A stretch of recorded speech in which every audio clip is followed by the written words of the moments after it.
Well, hello everyone, and welcome back to my channel. In today's video, we will be highlighting a subscriber spotlight, someone who is truly special. Her name is Linda Barren, and her story, well, it gave me chills. Let's get started. Linda retired about a year ago, and she says she decided she needed to learn to quilt before her mind leaves her. I love that honesty so much. Both of her grandmothers were quilters, but like so many of us, Linda admits she wasn't good at paying attention back then. Now, she has two family quilts that belong to her late sister. They've been through industrial washing machines, and certainly you can imagine the damage they would be in. Very bad shape. Linda decided I need to learn to quilt so she can repair them to her honor, her sister, and to save that piece of family history. Quilts are so beautiful, isn't it? They have this telltale story that travels with them throughout the family to every person it's connected. Imagine if they can speak for a minute, what stories they will tell us. And beautiful, just beautiful. The course of the law is something that Linda found herself intrigued by, and she wanted to understand more about it.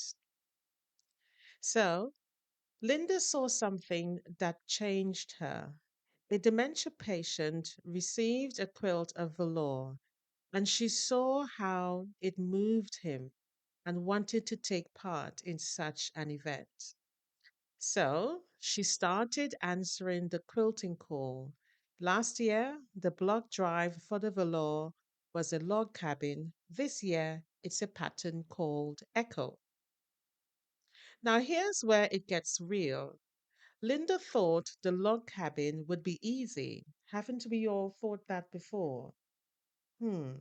But she hadn't perfected her quarter-inch seam yet, and she ended up with many blocks that were undersized. Linda, you are not alone. I am sure many quilters can relate to this. I'm sure it sounds familiar. I think we've all been there. But Linda didn't give up. She found another pattern on the Devolor website and decided to make it. She had so much red, white, and blue fabric left over.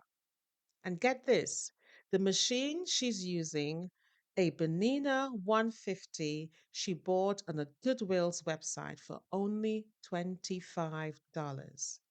And she says it sews like a dream. That is a dream, all right, isn't it? Because there is no way you will get not even a second-hand sewing machine for $25. Now, Linda now introduces her grandmother, Mattie Goodbury. She is a utilitarian quilter. Now, I want to tell you about her grandmother, Linda says, because this is where the story gets so rich. Her paternal grandmother was Mattie Goodbury. She made very beautiful utilitarian quilts, comforts, they call them. They were heavy and scratchy, and they were tied and not quilted. The sewing machine her grandmother used was a treadle. She lived far out in the country on a farm. Her family homestead during the run into Oklahoma. Linda's grandfather was injured and bedridden for many years before he passed, and Mattie cared for him his entire time. She prided herself that he never had a single bed sore. Isn't that beautiful? I mean, just taking a moment to really absorb what Linda said about her grandmother and grandfather and how she took care of him. Having that love still to that age is such a beautiful, beautiful experience here. Thank you, Linda.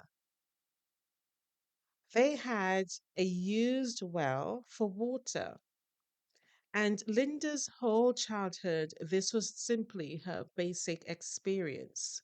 They didn't get electricity until Linda was already a child. She remembers a gooseneck lamp in her grandmother's room where she sat in the evenings. There was no indoor plumbing installed until after Mattie passed away in 1960. Think about that for a moment, guys. Linda's grandmother was making quilts by lamplight on a farm without electricity, and she was proud that her husband never had a bed sore. That's love, real love, and not just love for quilting, but love for her husband, and to be proud of that. I could imagine her experience growing through this. That's really hard won love. Then there was Linda's maternal grandmother, Lily Stella Davis Hanmer. She lost her own mother when she was just 8 years old, and Linda feels that loss affected her deeply. Lily sewed clothes for family and friends who didn't have resources. She machined pieced quilt tops, and then the quilts were hand quilted with her church lady friends on Saturdays in the vestibule of the church. Can you picture that? Women gathered in that church space, needles moving, voices low, probably some humble singing, tea time, break time, and just that lovely chitter chatter. Linda's mom was a teacher, her dad was an engineer, and when they visited the grandparents on weekends, Linda says her favorite place on earth was being outdoors with her maternal granddad. How beautiful. What a memory, Linda. But if she couldn't be outside, she had to go with her grandmother, Lily. And here's my favorite image in this whole story. Linda would camp out under the quilt that was stretched on the giant frame. She'd played quietly or read, and she learned that if she stayed very, very still, the woman would forget she was there. And that's how Linda got all the small community gossip. How naughty of you, Linda, but I love it. I mean, that's just perfect, isn't it? That's another core memory right there. And again, to do with quilting, it really captures every moment. Fabric speaks, even years later. One more thing that Linda shared about her grandmother, Goodbury. Linda recently found an interview someone had done with her. And in that interview, Grandmother Goodbury mentioned how many quilts she had made since her husband passed away.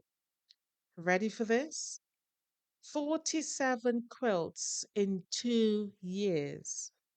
47 quilts by lamplight on a treadle without electricity for much of her life, without plumbing water for much of her life. Linda, if you are watching this, and I know you are, your grandmothers are so proud of you. And now you are carrying on their legacy forward, repairing those family quilts, ensuring that it's passed down to more generations, and keeping that beautiful story alive. Making quilts of velour and learning the process before your mind goes anywhere. Linda, I just want to thank you. Thank you for sharing your story, for trusting me with your grandmother's memories, and for being part of this community with crafty quilting designs. We love you. Everyone watching, if Linda's story touched you, tell her in the comments. Let's fill this section with love for her and for the grandparents who came before us.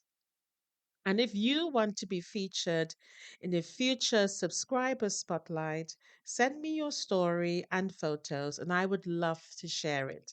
I will put my email address in the description box down below. Until next time, guys, I love you.